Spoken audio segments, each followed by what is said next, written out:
So we're building and expanding infrastructure, but at the same time, just last week we went through our ISO 9001 audit for certification as an ISO 9001 organization. So you'll hear more about it in the coming weeks as that process continues. Hopefully, within a short time, your police force, your JCF, will be that organization, recognized internationally as a quality organization delivering quality services. When that happens, it's not an event, it's a journey. You're just starting. And you have to continue it, and you have to keep it up. It's ambitious, and it's important that when you step out to do big things, not just little things. And so it's ambitious, but we're going to get it done. I'm acutely aware that even as we do all of these things, there's this issue of guns, gunmen, and gangs, ever present, creating mayhem in our society, death and pain. And we never, as a JCF, can lose sight of that, and we never do. Because whereas it is in the public domain, for us it's very real and it's very present. Because we are the ones who wake up every single morning looking at that.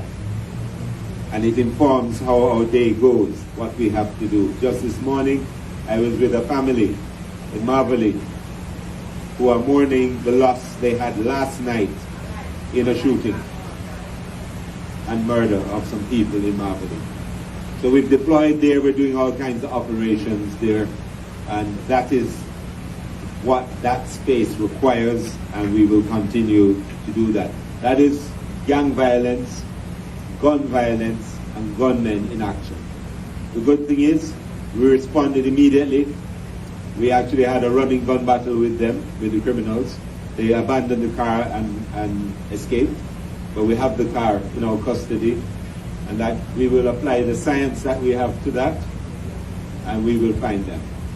As a matter of fact, already we have a good idea of who may have done it. We may not be able to stop everything, but we'll find you. And we are applying those technologies that we're implementing to the problem.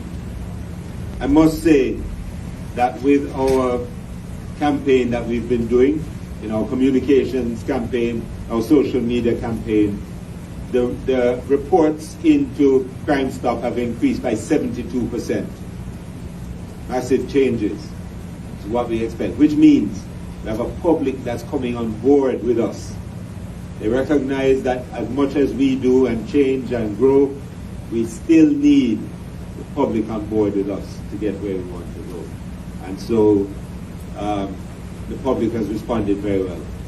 So I want to just thank any member of the public who has information, supports what we're doing, to close the space that these guns are in, that these gunmen are operating in, and that these gangs are trying to control. We also recognize that we have internal challenges in the organization as well. Some of our members get involved in the same criminality, the same corruption, so we can't be naive to that. So just this morning, we arrested 12 members of a gang as part of an ongoing gang investigation. Unfortunately, 4 of those persons arrested are our own members. A lot of officers, when this happens, they feel down because why would our members be involved in it? It doesn't. My point is this: it's the JCF arresting them, and it's the JCF ridding ourselves of elements in it that are pulling down all of us.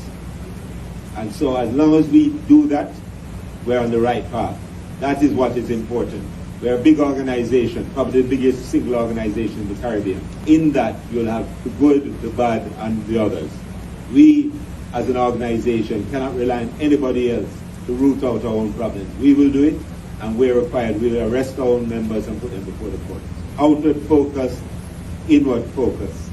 Ultimately, rule of law is going to prevail. The first stop I made coming in was at a training session for our supervisory level leadership on domestic violence. The team from Trelawney was going through training here in St. James on domestic violence. In Trelawney, domestic violence, and in other places in the country, can easily transition into other crimes, into murder. That's what we've seen.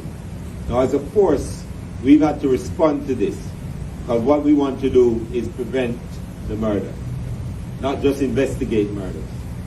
And for that reason, we opened 6 DV centers last year. Equally as important as opening centers where we can deliver those services and those interventions is to have our members, particularly our supervisors, aware of our policies, aware of the support structures that exist outside of the JCF also, and being able to use the tools, use the law, use the information available to get better outcomes for our citizens who have these kinds of issues. And so it's very important. At the same time as responding to high violence, responding to what's happening internally, we're responding to domestic violence. When I left there, I went to meet with 55 officers who were just trained as school resource officers. The schools are opening up, back to face-to-face, conflicts occur. So we are responding in a very significant way to this challenge that we're facing. So 55 officers just went through training to equip them to get involved in this issue in schools. So part of that is to respond as law enforcers, but an equally significant part of that is to be mentors to the students in the schools.